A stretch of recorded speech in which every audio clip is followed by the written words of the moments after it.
People with different languages, lifestyles, and habits live in different regions of Africa. Since ancient times, people have lived in small tribes carrying out hunting, gathering, animal husbandry, and agriculture. Hunters have inhabited the equatorial regions and the deserts. Pastoralists inhabited the high plateaus and savanna, grazing their animals on the extensive grasslands. Agriculture has long been carried out on river banks as well as on the margins of forests. There are several cities on the coast where traders from distant countries come to trade.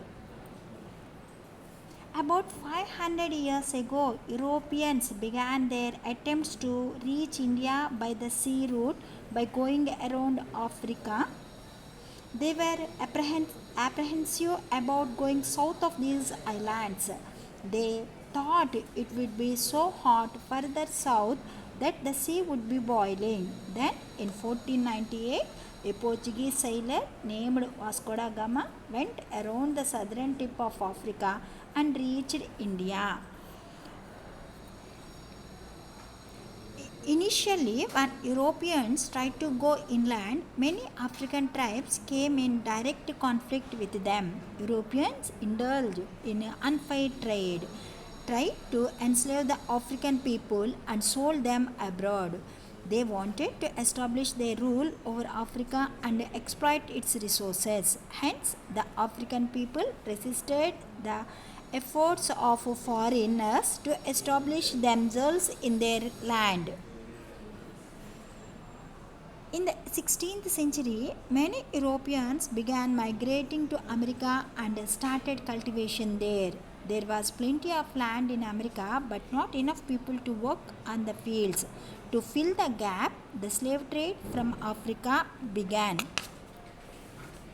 Africans were captured and enslaved mainly from the coastal areas of Guinea as well as Eastern Africa. The captured people were brought to the coast and sold to the Europeans in exchange for the slaves. The African tribal leaders accepted guns, iron objects, liquor, and clothes. The slaves were greatly oppressed. Many of them died by the time they reached the ports. The ships were stuffed with slaves. There were no proper arrangements for food or medicine. In those days, it took several days to reach America. Many slaves did not survive the journey due to illness and malnutrition. Earlier, you had read that Europeans had reached India by going around Africa subsequently. These Europeans started halting at African ports. Slowly, the Portuguese, Dutch, English, French, and Germans gained a foothold in the interior and colonized these areas. The political map of Africa at the close of the 19th century is given in map. The regions colonized by the European colonies have been indicated on this map. Along with attempts to build their colonies in Africa, the Europeans continued to explore the interiors of the continent. You may, you may be fond of eating chocolates. They are made of cocoa, which grows in Nigeria. In southern Nigeria, apart from the cocoa, there are also rubber plantations. Oil bearing palm trees are also found here. Oil is extracted from its fruit. People reach these forests after crossing the Niger by boat to collect palm fruit. Earlier, all these trees were found in a wild forest. When the demand for them increased, patches of forest were cleared and these trees were planted there.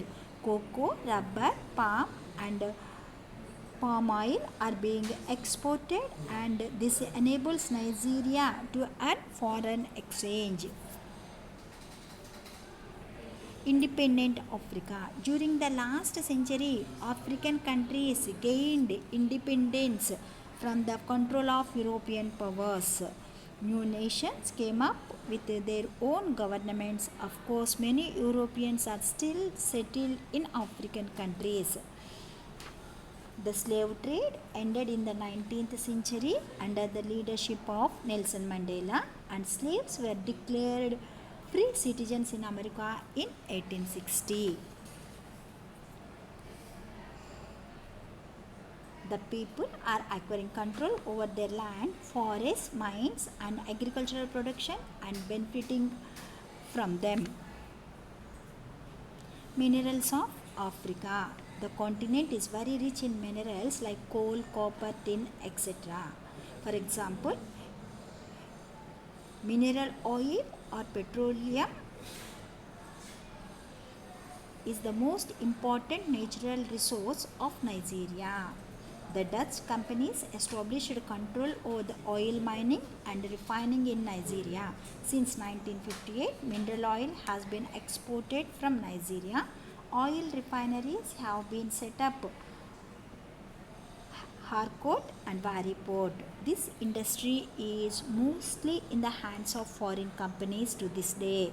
The Nigerian government has only a small share in this industry.